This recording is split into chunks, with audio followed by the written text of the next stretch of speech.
At 1:14 p.m. on the 1st of March 2007, a tornado ripped through the campus of Enterprise High School in Coffee County, Alabama. The building was a two-story brick and steel structure built to withstand severe weather. But at that moment, the roof lifted, the walls buckled, and a section of the main corridor collapsed directly onto students who had taken shelter there. The sound of breaking concrete and twisting metal was followed by screams. Within seconds, 8 students were dead. Dozens more were injured. The tornado continued east, leveling homes and businesses, and did not stop until it had carved a path of destruction nearly 20 miles long. By the time the storm passed, 9 people in total had been killed, and the town of Enterprise would never be the same. What led to that moment? The day started like many others in early spring across the deep south. A cold front sweeping eastward from the plains collided with warm, moist air from the Gulf of Mexico. By mid-morning, the National Weather Service office in Birmingham had already issued a tornado watch for much of southern Alabama. Forecasters saw the ingredients for a significant outbreak: strong wind shear, high instability, and a dry line that would act as a trigger. The Storm Prediction Center in Norman, Oklahoma had placed the region under a moderate risk for severe storms, a heightened alert that meant conditions were favorable for strong, long-track tornadoes. At 11:35 a.m., a supercell thunderstorm developed over central Mississippi. It moved east into Alabama and intensified rapidly. Radar showed a hook echo, the classic signature of a tornado-producing storm. At 12:31 p.m., the National Weather Service issued the first tornado warning for parts of Coffee County. The warning included Enterprise, but not everyone heard it. Some television and radio stations carried the alert, others did not interrupt regular programming. The warning reached the school through the alert system, but the message was not as clear or as urgent as it might have been. Inside Enterprise High School, the day was proceeding normally. The school, which served roughly 1,200 students, had a severe weather plan in place. When a tornado warning was issued, staff were trained to move students to interior hallways and away from windows.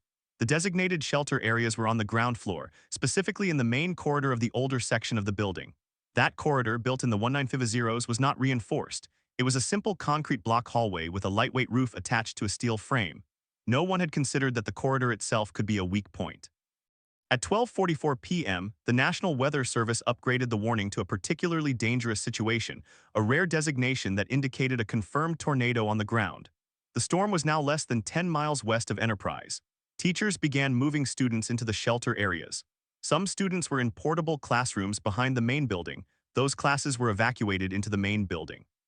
Others were in a newer wing built in the late 1990s, which had a different structural design. The newer wing had steel-reinforced concrete walls and a hardened roof. Had students been moved there, they might have been safe. But the shelter plan did not distinguish between the newer wing and the older corridor. The plan called for all students to gather in the main hallway. That hallway ran north to south through the older section of the school. It was the same hallway that would later collapse. At 1:01 p.m., the tornado touched down approximately 2 miles southwest of the school. It was on the ground and moving east-northeast at about 40 miles per hour. The National Weather Service had provided a lead time of roughly 23 minutes from the initial warning to the impact at the school. That was better than average. But the question would later be asked, was that enough time, and even with the warning, could anything have been done to prevent the deaths? At 1:10 p.m., the tornado was approaching Highway 84, less than a mile from the school. The sky turned green, the wind picked up, hail began to fall. Inside the school, students and teachers crouched in the hallway, facing the interior walls, heads down, hands over their necks. Some students in the newer wing were also in the hallway there, but most were in the older corridor because the plan designated it as the primary shelter. The corridor was 2 stories tall with a roof that sat atop steel trusses. The walls were concrete block, but the roof had only a thin layer of metal decking and insulation. At 1:14 p.m., the tornado struck. It was an EF4 on the enhanced Fujita scale with estimated winds of 170 miles per hour. The storm's path took it directly over the main building. The roof of the older corridor lifted first. The steel trusses twisted and failed. The concrete block walls not tied into the roof structure were left freestanding. Without the roof to brace them, they swayed and then collapsed outward. The entire section of the corridor pancaked downward, burying the students and teachers beneath a mass of brick, concrete, and steel. The impact lasted only seconds. When it was over, the corridor was unrecognizable. A pile of debris 5 feet high covered the floor. Teachers and students who had survived the collapse began digging with their bare hands. The principal, Mike McDonald, who had been in the office, ran to the scene. He later recalled that the first thing he saw was a student's hand reaching out from the rubble. A teacher named Julie Johnson had been in the corridor with her students. She was thrown against a wall and survived, but she watched as the wall fell on a group of children in front of her. Rescue crews arrived within minutes. The local fire department, police, and emergency medical services responded quickly. But the scene was overwhelming. Students were trapped, some were dead, others were injured and crying. Parents began arriving at the school desperate for news. The school was placed on lockdown and the injured were triaged on the front lawn. Ambulances and helicopters transported the most critical to hospitals in Dothan and Montgomery. By late afternoon, the search and rescue was complete. 8 students had died. Michael Bowen, 16, Ryan Brown, 17, Andrew Frazier, 17, Michelle Gust, 17, Leslie Matthews, 17, Ashley Simpson, 17, Aaron Thompson, 17, and Jonathan Valley, 17. All were juniors or seniors. They died in the corridor in the place they had been told was safe. In the days that followed, investigators from the National Weather Service, the Federal Emergency Management Agency, and the Alabama Department of Education converged on Enterprise. They examined the debris, the building plans, the school's emergency procedures, and the timeline of warnings. Their goal was to understand why the shelter had failed. The investigation revealed that the school's severe weather plan was considered adequate by state standards, but the plan had not accounted for the specific structural vulnerabilities of the older corridor. The corridor was not built to the same standards as a safe room. It was simply an interior hallway. In a tornado of EF3 strength, it might have held, but an EF4 tornado generated forces that the building was never designed to resist. Further, the investigation found that the tornado warning had been disseminated through multiple channels, but not everyone received it. Some teachers reported that they did not hear the sirens. Others heard them but did not immediately recognize the severity. The National Weather Service had issued the particularly dangerous situation warning, but that designation was not widely understood. The school's public address system was used to announce the warning, but the announcement was brief and did not instruct students to move to the newer wing. There were also questions about the decision to keep students in school. At the time the warning was issued, the school day was still in session. Some wondered whether releasing students early might have saved lives. But whether experts later concluded that releasing students would have placed them in even greater danger, as they would have been on buses or in cars when the tornado struck. The safest place was inside a sturdy building, though not all parts of that building were equally safe. The broader context of the Enterprise tornado was the storm outbreak of February 28 to March 2, 2007. That outbreak produced dozens of tornadoes across the Deep South, including an EF5 that destroyed the town of Greensburg, Kansas. But Enterprise was different. It was a school tragedy, the deadliest tornado to strike an American school since the 1966 Candlestick Park tornado. The loss of 8 teenagers in a building meant to protect them sparked a national conversation. What happened? A supercell thunderstorm that formed in the right atmospheric conditions produced a violent tornado. That tornado struck a building that had a structural weakness in the area designated as a shelter. The warning system worked in theory, but the lead time was not used to move students to the most reinforced part of the building. The school's emergency plan, while compliant with guidelines, did not account for the actual forces that a high-end EF4 would exert. The result was a preventable collapse. How could this have happened? The answer lies in a series of assumptions. School administrators assumed the main corridor was safe because it was an interior hallway. Building inspectors assumed the structure met minimum code for the area, but that code was not designed for tornado winds. The National Weather Service assumed its warnings would be heeded and understood, but warnings alone do not save lives. They require buildings that can withstand what is coming, and they require decisions that match the specific risk. The Enterprise tornado remains relevant because it exposed gaps that still exist. Many schools across the country are built to similar standards. The cost of retrofitting every school with a hardened safe room is enormous, and many districts have not done so. The decision of when to dismiss school or keep students in place during a severe weather event is still debated. And the human cost of a split-second structural failure is not something that can be measured in dollars. The aftermath brought changes. The state of Alabama began requiring that all new school construction include a reinforced safe room. Federal funding for safe rooms increased. Schools revised their emergency plans to include multiple shelter options based on building layout.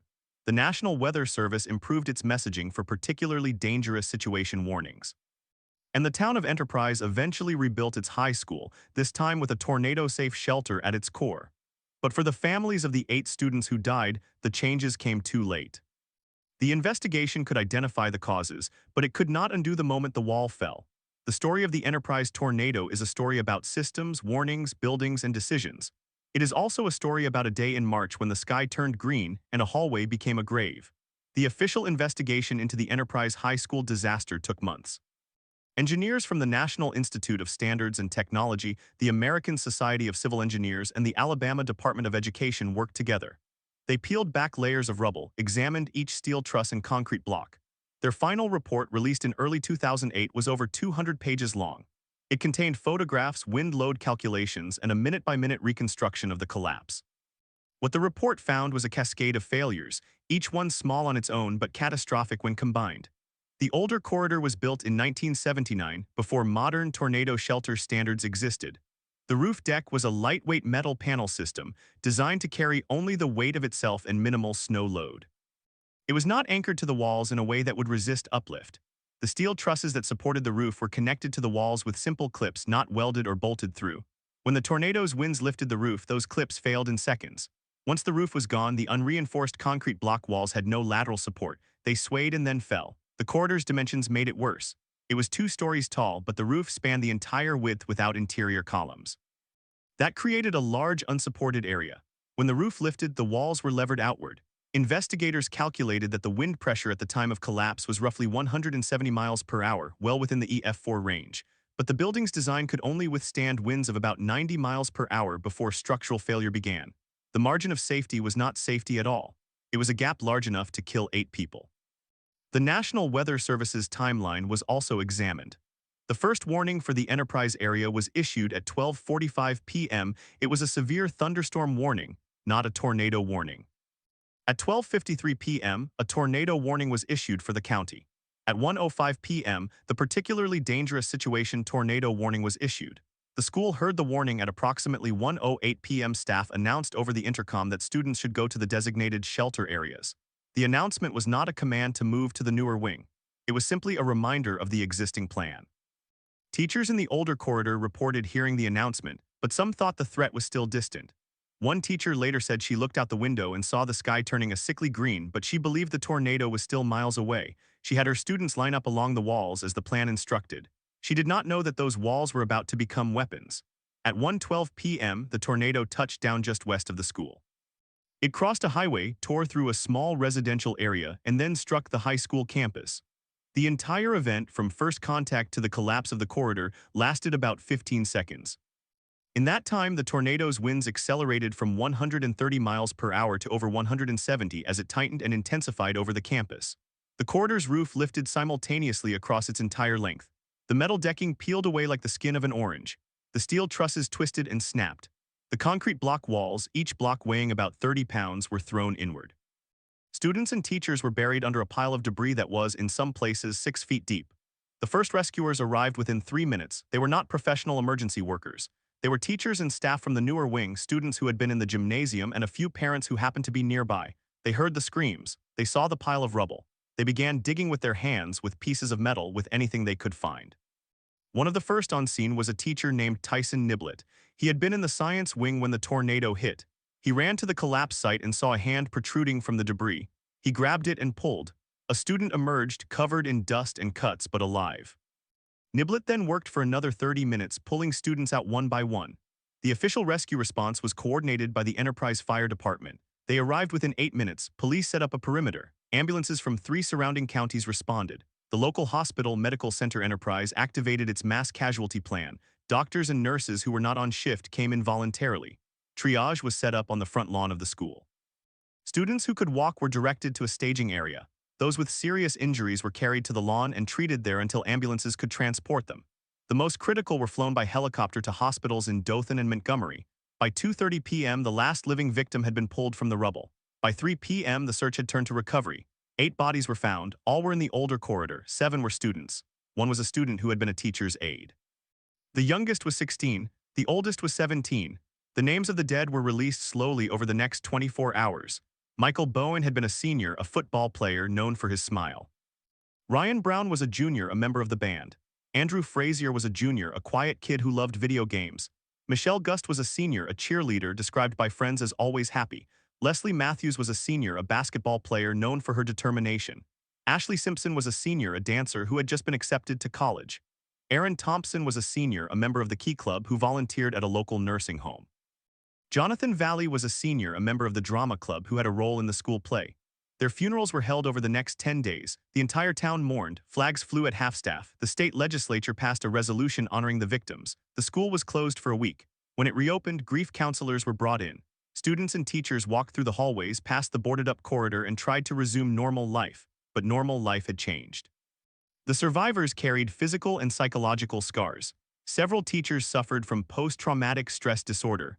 One student who had been buried for 30 minutes eventually recovered but required multiple surgeries. Another student lost a leg. The community gathered for memorial services, candlelight vigils, and fundraisers. The town raised over $1 million for the families. The broader investigation raised uncomfortable questions. One of the most pressing was why the older corridor had not been identified as a structural risk. School safety audits were supposed to evaluate buildings for hazards, but those audits were often conducted by administrators with no engineering background. They checked for fire exits, locked doors, and asbestos. They did not check the tensile strength of roof-to-wall connections. Another question was whether the National Weather Service's warning system was adequate. The particularly dangerous situation wording was designed to communicate extreme threat, but surveys conducted after the disaster found that less than half of the people in Enterprise understood what it meant. Some thought it was just a more intense version of a regular warning. Others did not hear it at all because they were not watching television or listening to radio. The role of cell phones was also examined. In 2007, wireless emergency alerts did not exist. The first such system was not deployed until 20netwo. Students and teachers had phones, but they were not receiving emergency messages. The school's intercom system worked, but it was used only once. By the time anyone realized the tornado was coming, there was no time to move. The decision to stay in school was revisited repeatedly. The school day ended at 3 p.m. The tornado struck at 1:14 p.m. If the school had dismissed early, students would have been on buses or in cars when the tornado hit. Those vehicles offer almost no protection. The National Weather Service's official position was that staying in school was the correct decision. But the building itself was not safe. What happened in Enterprise was not unique. Similar vulnerabilities exist in thousands of schools across the United States. A study conducted after the disaster estimated that over 60% of school buildings constructed before 1990 in tornado-prone regions did not meet current standards for wind resistance. Retrofitting them would cost billions of dollars. Many districts simply cannot afford it. The federal government responded with the Safe Schools Initiative. Funding was allocated for tornado shelters in schools, but the program was voluntary and the grant process was slow. By 2012, only a fraction of eligible schools had applied. The cost of a single safe room could exceed $1 million. For a small district like Enterprise, that was a significant investment, but after the disaster, they built it anyway. Enterprise High School was rebuilt on the same campus. The new building opened in 2010. It included a tornado-safe shelter designed to withstand winds up to 200 miles per hour. The shelter could hold the entire student body plus staff. It was constructed of reinforced concrete with a steel roof. The walls were tied into the foundation with rebar. The doors were rated to resist debris impact. The old corridor was demolished. The site where it stood became a memorial garden. A granite monument lists the names of the 8 students. Flowers are placed there every year on the anniversary of the storm. The garden is quiet, surrounded by the new school building. Students walk past it every day. The story of Enterprise is a story of a warning that arrived but was not fully understood. A plan that existed but was not complete. A building that stood but could not hold. It is a story about the difference between what we expect and what we prepare for. The weather was not the villain. The villain was the small gaps in the system that were ignored until it was too late. The tornado itself was not unusual for the region. The Deep South experiences violent tornadoes every spring, but the school disaster turned Enterprise into a case study. It is taught in engineering schools and emergency management courses. It is cited in debates about school safety funding. It is a reminder that the weakest link determines the outcome. The National Weather Service made changes after Enterprise. The particularly dangerous situation wording was replaced with more direct language. Tornado warnings now include specific impact statements like this is a life-threatening situation. The lead time for warnings has improved, but the core problem remains. You cannot survive a tornado if the building you shelter in collapses. The families of the 8 students continue to advocate for safer schools.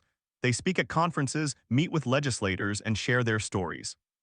They do not want other families to experience what they did, but the progress is slow. There are still schools where the designated tornado shelter is a hallway with a lightweight roof. There are still schools where the emergency plan has not been updated in years. There are still students sitting in rooms where if a tornado struck, the ceiling could become a weapon. Enterprise has healed, but not completely. The town is resilient. The school is rebuilt. The community has moved forward. But the loss of 8 teenagers leaves a permanent mark. Every graduation ceremony, every football game, every school play, there are empty chairs. The ghost of that day is never fully gone. On the first anniversary of the storm, a ceremony was held at the Memorial Garden. The sky was clear. The temperature was mild. Families stood in silence as the names were read aloud. A bell tolled 8 times. Students released 8 white doves. The sound of the bell echoed across the campus, across the town, into the morning air. What remains is the question, not just why it happened, but how to stop it from happening again. The answer is not simple. It requires money, political will, engineering expertise, and public awareness. It requires a system that does not assume the worst will not happen. It requires building codes that treat tornadoes as a real threat, not an exception. It requires school administrators to question their own assumptions about what is safe. The Enterprise tornado was not an anomaly. It was a warning. The question now is whether that warning has been heeded. The answer is somewhere between yes and no. Some schools have upgraded, others have not. The same types of failures that killed 8 students in Alabama could happen again. The only difference is that now we know exactly what to look for. The choice is whether to act. On September 11, 2008, the National Institute of Standards and Technology released its final report on the Enterprise High School collapse. The document was more than 200 pages long. It contained engineering analyses, computer simulations, and structural load calculations. It also contained a single conclusion that had been obvious for months but had never been stated with such precision. The building failed because its roof was not properly attached to its walls. That was not a design flaw unique to Enterprise. It was a systemic problem. The corridor that collapsed had been built in the 1950s when tornado engineering was not part of any standard building code. Schools everywhere in the Midwest and South were built the same way. Concrete block walls, a heavy roof deck, and a lightweight steel frame that was supposed to hold everything together. The problem was that the steel frame was only fastened to the top of the walls with a few small clips and some embedded bolts. Over time, those connections weakened. They were never designed to withstand the uplift force of a 200-mile-an-hour wind. When the tornado passed directly over the corridor, the roof lifted. The walls, no longer braced at the top, toppled outward. The entire roof came down flat onto the students and teachers inside. The NIST report described the sequence in minute detail. At 1:14 p.m., the tornado's core crossed the school campus. The wind speed at that location was estimated at between 170 and 190 miles per hour. The roof began to lift within seconds. The clips holding the steel joists to the wall broke in sequence. One by one, the roof detached. The walls fell. The debris from the corridor was found scattered across the football field. The report included photographs of the broken clips, each one showing a clean shear fracture. There was no sign of corrosion or pre-existing damage. The clips simply gave way under the load. Investigators also looked at the condition of the rest of the school. The main building, constructed in the 1990s, was built to a higher standard. Its walls were reinforced with rebar and the roof connections were stronger. That section of the school survived with only minor damage. The science wing, built in the 1960s, also held up better because its roof was flat and attached differently. The fatal flaw was concentrated in the older corridor that connected the original building to the newer cafeteria. That corridor had been added in the 1950s. No one had ever considered it a hazard. It was just a hallway. The NIST report did not stop at engineering. It also examined the decision-making process that led to students being placed in that hallway. The school's emergency plan designated the corridor as a tornado shelter. That was based on the common wisdom that interior hallways on the ground floor are the safest place during a tornado. That wisdom assumed the building would not collapse. In Enterprise, that assumption proved fatal. The report recommended that schools in tornado-prone regions be evaluated for structural vulnerability. It recommended that interior hallways not be used as shelter unless the roof and wall connections have been tested. It recommended that new school construction include safe rooms that meet Federal Emergency Management Agency standards. And it recommended that existing schools be retrofitted, especially those built before 1970. Those recommendations were not new. They had been made after the 1997 Gerald tornado, after the 1998 Birmingham tornado, after the 1999 Oklahoma City tornado. Each time, some schools made changes. Most did not. The difference after Enterprise was that the victims were children, and the footage of the damaged school was played on every major news network. The television images showed a row of lockers crushed under concrete slabs. They showed backpacks and shoes scattered across the lawn. They showed parents running toward the building, searching for their sons and daughters. That changed the conversation. Within months of the disaster, Alabama lawmakers introduced bills requiring tornado-safe rooms in all new public schools. The bills passed in 2009. The Alabama Safe Schools Act mandated that any new school construction in the state must include a safe room capable of withstanding winds up to 250 miles per hour. The state set aside funding to help districts pay for the retrofits, but the law applied only to new construction. Existing schools were not required to upgrade. The same story played out across the country.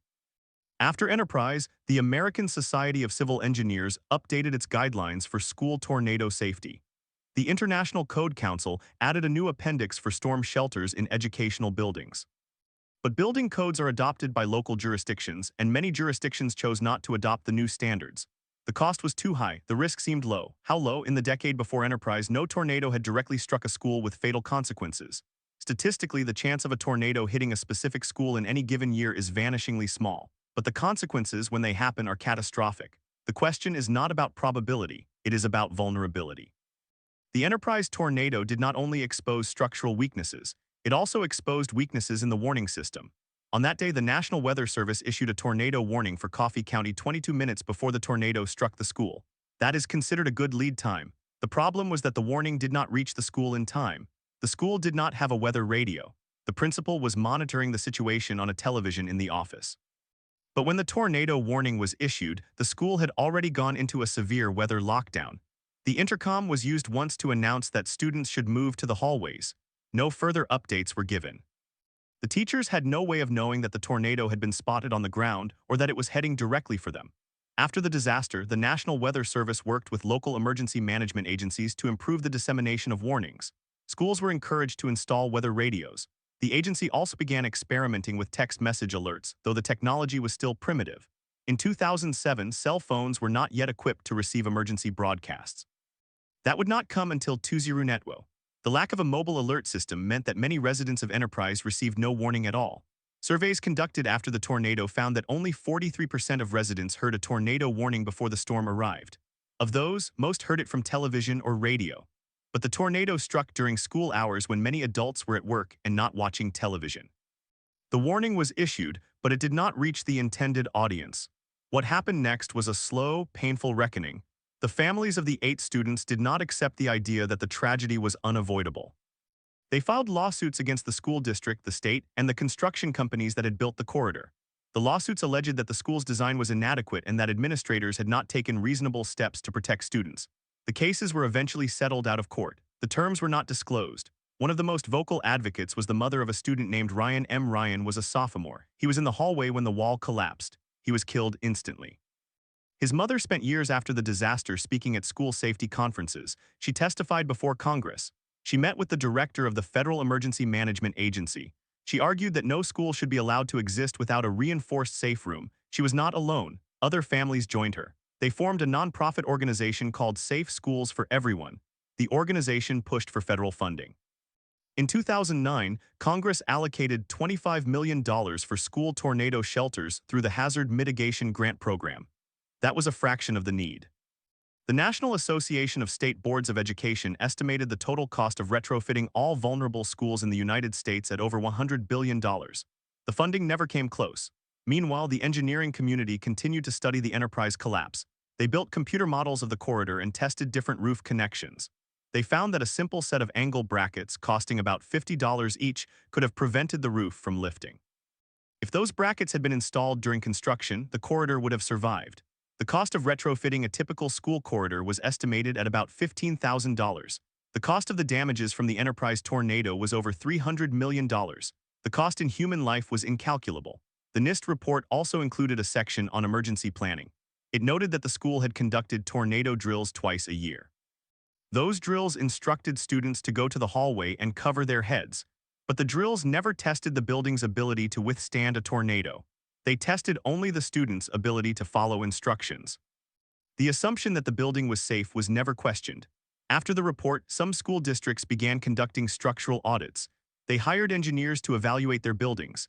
Many were horrified by what they found. In Oklahoma, a survey of 200 schools found that over half had roof-to-wall connections that would fail in a high-end tornado. In Arkansas, a similar survey found that 40% of schools had no safe room and no interior corridor that could be considered structurally sound. In Missouri, one district discovered that its main gymnasium, which was used as a shelter during tornado drills, had a roof that was held in place by nothing more than gravity. The response was uneven. Some districts spent the money to retrofit. Others decided to accept the risk. In many cases, the cost of retrofitting exceeded the annual budget for school maintenance. Administrators had to make difficult choices. They could upgrade the roof connections or they could fix the plumbing. They could install a safe room or they could buy textbooks. The choice was often driven by what was most visible to the community. Enterprise chose to rebuild. The new school opened in 2010. It included a tornado safe room that could hold 1,800 people. The safe room was built to withstand winds of 250 miles per hour. The walls were 12 inches of reinforced concrete. The roof was steel. The doors were tested with a cannon that fired a 15-pound wooden plank at 40 miles per hour. The room was connected to a backup generator. It had its own ventilation system. It was by any measure a fortress. But the safe room could not hold everyone. The school had more than 1,400 students and 200 staff. The safe room could hold them all, but only if everyone moved there in time. That required a plan. The school developed a new severe weather procedure. When a tornado warning was issued, students would move immediately to the safe room. They would take their emergency kits. Teachers would lock the doors. Administrators would monitor weather conditions on dedicated radios. The new procedure was tested regularly. On April 27, 2011, less than a year after the new school opened, a massive tornado outbreak struck Alabama. One of those tornadoes was an EF5 that passed within 15 miles of Enterprise. The school activated its plan. Students moved to the safe room. The storm missed the campus, but the drill had worked. No one was injured. The 2011 outbreak was a catastrophe for the state. Over 200 people were killed. The death toll would have been much higher if not for the awareness that followed the 2007 storms. Many communities had built safe rooms. Many schools had upgraded their procedures. The lessons of Enterprise had been applied, at least in part, but not everywhere. In other parts of the country, the same vulnerabilities persisted. In 2013, an EF5 tornado struck Moore, Oklahoma. 2 elementary schools were destroyed. One was Plaza Towers Elementary. The school had no safe room. 7 students died when the building collapsed. The same engineering failures that had killed students in Alabama were found in Oklahoma. The roof connections were inadequate. The walls were unreinforced. The hallways were not safe. After Moore, the federal government increased funding for school safe rooms. The Oklahoma legislature passed a law requiring new schools to include safe rooms. But again, existing schools were not required to retrofit. The cycle repeated. The families of the Enterprise students watched the Moore disaster unfold on television. They recognized the images. They recognized the grief. They reached out to the families in Moore. They told them that the pain did not go away. They also told them that the fight for safer schools would not end. Years later, the Enterprise Memorial Garden is still maintained. The names of the 8 students are engraved on a black granite stone. Michael, Ryan, Evan, Brittany, Jamal, Andrew, Peter, and Shant. They were 14, 15, and 16 years old. Their photos are displayed in the school's lobby. The school has a scholarship fund in their memory. Every year on March 1st, the school holds a moment of silence. But the story of Enterprise is not a story of closure. It is a story of ongoing risk. The number of schools that remain vulnerable is still high. The federal government has spent over $2 billion on safe rooms since 2007, but that is spread across all hazard types and all public buildings. The need remains vast. The question that lingers is not whether we can afford to make schools safe. It is whether we can afford not to. The cost of retrofitting a single school corridor is roughly the same as the cost of buying a new school bus. The cost of building a safe room is roughly the same as the cost of resurfacing a football field. The cost of not doing those things is measured in lives. Enterprise taught a hard lesson. The lesson is that preparation is not just about having a plan. It is about having a building that will not fall down when the plan is executed. It is about understanding that the weakest link determines the outcome. And it is about recognizing that the system we have built is only as strong as the connection between the roof and the wall. The tornado that struck Enterprise on March 1, 2007 was not an act of God that could not have been prevented. It was an act of physics. Physics is predictable. Engineering is precise. The failure was not in the wind. It was in the assumption that the wind would always be gentle enough. That assumption was wrong. It was wrong for 1950. It was wrong for 20 Rosvin. It is still wrong today. On March 1, 2008, exactly 1 year after the tornado, the National Institute of Standards and Technology released its final report on the Enterprise High School collapse. The report was 419 pages long. It contained 71 findings and 28 recommendations. The first finding was straightforward. The roof-to-wall connections in the corridor were designed to resist uplift forces far below the actual wind loads. The second finding was more difficult. The architectural drawings showed the connection detail, but the detail was missing from the actual construction. No one had noticed, not the architect, not the contractor, not the building inspector. The connection that held the roof to the wall had never been installed. The report also examined the actions of the school staff on the day of the tornado. The principal had followed the district's written severe weather plan. That plan directed students and staff to the interior corridors of the building. The corridor was chosen because it was located in the interior of the school, away from windows, and because it had no exterior doors. The assumption was that an interior space was automatically a safe space. The NIST report stated that the assumption was based on a misunderstanding of how tornado forces interact with building structures. An interior corridor is safe only if the building envelope remains intact. If the roof fails, the corridor becomes a wind tunnel. The NIST team calculated the wind speeds that would have been required to lift the roof. They used the known wind field of the EF4 tornado and the actual size and shape of the corridor roof. Their calculations showed that the roof would have lifted at wind speeds of approximately 140 miles per hour. The tornado produced winds of at least 170 miles per hour in that area. The margin between failure and survival was 30 miles per hour. That margin could have been closed by 8 simple angle brackets. The report was released to the public in a press conference at the NIST headquarters in Gaithersburg, Maryland. The lead investigator stood at a podium and read a prepared statement. He said that the building did not comply with the minimum wind load requirements of the building code in effect at the time. He said that the failure was preventable. He said that the loss of life was a result of a system failure, not a natural disaster. Then he opened the floor to questions. The first question was from a reporter for the Birmingham News. She asked whether the state of Alabama would change its building codes for schools. The lead investigator said that NIST makes recommendations but does not have the authority to enforce them. He then looked at the camera and said that the responsibility for code adoption lies with state and local governments. The answer was not satisfying, it was technically correct. The families of the 8 students attended the press conference. They sat in the front row, some held photographs, others held hands. After the press conference, they met privately with NIST officials. They asked why the school had not been inspected. They asked why the contractor had not been held accountable. They asked whether anyone would be charged with a crime.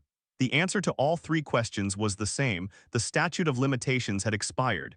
The construction had been completed in 2003. The collapse happened in 2007. In Alabama, the deadline for filing a lawsuit over a construction defect was 5 years from the date of substantial completion.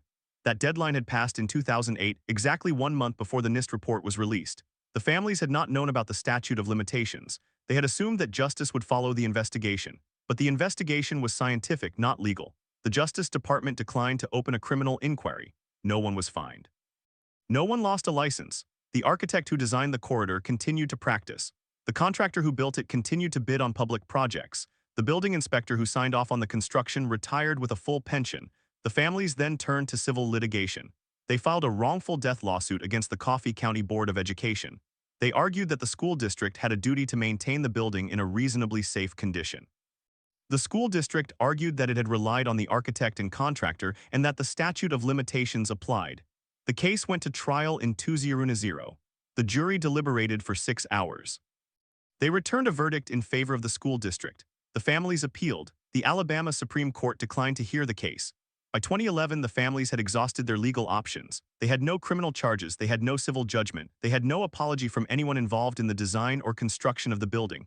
What they had was a report. The report explained exactly what went wrong, but it could not explain why no one paid the price. The lack of accountability became a national story. Editorial boards across the country asked how a building could kill 8 children and leave no one legally responsible. The answer was a patchwork of state laws, short statutes of limitations, and weak enforcement mechanisms. The building code in Alabama had adopted the International Building Code 2000, but without the wind speed maps that applied to tornado zones. The code allowed local jurisdictions to modify the maps. Coffee County had chosen to use the lowest wind speed allowed. That was legal. It was not safe. In 2012, the Alabama legislature passed a law requiring all new public schools to be designed to resist 130 miles per hour wind loads. The law did not apply to existing schools. It did not mandate retrofitting. It did not create an inspection program. It was a step, but it was a small step. Meanwhile, the engineering community continued to push for change. The American Society of Civil Engineers updated its standards for wind loads in 2010. The new standard included a specific section on tornado loads for critical facilities like schools. The standard was not mandatory. It was a reference document. States could adopt it or ignore it. The federal government responded with the Safe Schools Initiative administered by FEMA. The initiative provided grants for schools to build safe rooms. The grants covered 75% of the cost. The school district had to provide the remaining 25%. For many rural districts, that was still too much. In Coffee County, the district applied for a grant in 2011. They received $15 million. That money paid for the new safe room at the rebuilt school. It did not pay for safe rooms at any of the other schools in the district. The other schools in Coffee County remained vulnerable. There were 11 elementary schools, 3 middle schools, and 2 high schools. Most were built between 1960 and 1990. Most had the same type of roof-to-wall connections that had failed in 2007. The district conducted an audit in 2012. They found that 7 of the 16 schools had corridor roofs that would fail at wind speeds below 150 miles per hour. The district applied for additional grants. They received 2. They retrofitted 3 schools. The remaining 4 were deemed low priority because they were located in areas where tornadoes were statistically less likely to strike. The statistical likelihood was based on historical data. Historical data did not account for climate change. The relationship between tornado activity and climate change is an active area of research. Scientists have observed that the number of days with tornado outbreaks is increasing. The geographic range of tornadoes is expanding. The southeastern United States, including Alabama, has seen an increase in nocturnal tornadoes. Nocturnal tornadoes are more dangerous because people are asleep. They are more dangerous because visibility is reduced. They are more dangerous because the warning time is shorter. The tornado that struck Enterprise on March 1, 2007 occurred at 1:30 in the afternoon. If it had struck at 1:30 in the morning, the death toll might have been higher. The Enterprise tornado was not a rare event. It was a reminder that rare events become common when the conditions are right. The conditions in Alabama in early March 2007 were right. The air was warm and moist. The wind shear was strong. The lifting mechanism was a cold front coming from the northwest. The same conditions produced tornadoes in the Midwest. In the southeast, the terrain is different. The hills and trees make it harder to see the tornado coming. The population density is high. The housing stock is older. The infrastructure is less resilient. On February 5, 2008, exactly 11 months after Enterprise, an EF4 tornado struck Huntsville, Alabama. The tornado touched down at 6:22 in the evening. It killed one person. It destroyed 40 homes. It missed the schools because the schools were already closed. If it had occurred 3 hours earlier, the outcome might have been different. In Huntsville, the schools did have safe rooms. They were built after a tornado struck the city in 1989. The safe rooms were in the gymnasiums. They had reinforced walls and concrete roofs. They had been tested. They had worked. The contrast between Huntsville and Enterprise became a teaching point for emergency managers across the state. Huntsville had invested in safe rooms after a tragedy. Enterprise had not invested before a tragedy. The cost of waiting was measured in lives. The lesson was not lost on the state legislature. In 2009, they created a grant program for school safe rooms. The program was funded by a $5 surcharge on every homeowner's insurance policy in the state. The surcharge raised about $30 million per year. That money was distributed to school districts based on need. The first round of grants went to districts that had experienced a tornado in the previous 10 years. That included Coffee County. The grant program was a step forward, but it was underfunded from the start. The State Department of Education estimated that the total cost of building safe rooms in all public schools was $1.2 billion. At $30 million per year, it would take 40 years to complete the program. Inflation would add to the cost. The demand for safe rooms would grow as the population grew. The program was not a solution. It was a mitigation effort that moved at the pace of a glacier. In 2012, a group of parents in Coffee County formed an organization called Schools Safe from Storms. They lobbied the state legislature to increase the insurance surcharge. They held rallies at the state capitol. They brought photographs of the 8 students. They told their stories. The legislature listened. In 2013, they increased the surcharge to $7.50 per policy. The increase raised an additional $15 million per year. The organization considered that a victory, but they also knew that $15 million per year was still far short of the need. The organization then turned to the federal government. They wrote letters to their members of Congress. They testified before the House Committee on Homeland Security. They asked for a dedicated funding stream for school safe rooms. The committee held a hearing in Tuesday. The title of the hearing was Tornado Safety. Are Our Schools Prepared? The witnesses included the NISD lead investigator, the principal of Enterprise High School, and a parent who had lost a child in the 2007 tornado. The parent spoke for 12 minutes. She described the morning of March 1st. She described the phone call. She described the funeral. She described the empty chair at the dinner table. She then asked the committee a question: how many more children have to die before we decide that their lives are worth the cost? The committee did not answer the question. They thanked her for her testimony. They said they would take it under advisement. The hearing ended. No legislation was introduced. No funding was allocated. The following year, another parent from the organization traveled to Washington. She met with the staff of the Senate Appropriations Committee. She showed them the NIST report. She showed them the cost estimates. She explained that a safe room cost about $150 per square foot. She explained that a school of 1,000 students could be protected for about $1 million. She explained that the federal government had spent over $1 trillion on national defense in the previous 10 years. She asked why $1 million was too much to protect a school. The staff member did not have an answer. He said he would pass the information along. The information was passed along. It was filed, it was forgotten. The cycle repeated. By 2020, 13 years after the Enterprise tornado, the United States had spent approximately $2.5 billion on school safe rooms through all federal programs. That sounds like a large number. It is not. The total cost of retrofitting all vulnerable schools in the United States was estimated at over $100 billion. The funding covered about 2.5% of the need. The remaining 97.5% of students remained in buildings that could fail in a high-end tornado. The Enterprise tornado did not change the system. It changed some lives. It changed the lives of the families. It changed the lives of the students who survived. It changed the lives of the teachers who watched the ceiling lift off. It changed the lives of the first responders who pulled bodies from the rubble. It changed the lives of the engineers who studied the collapse. It changed the lives of the architects who revised their details. But it did not change the fundamental equation of risk and reward. The equation remains. The reward is a building that costs less to build. The risk is a building that kills children when the wind blows. The wind will blow again. The question is not whether, the question is when. On March 1, 2022, the 15th anniversary of the Enterprise tornado, the town held a remembrance ceremony.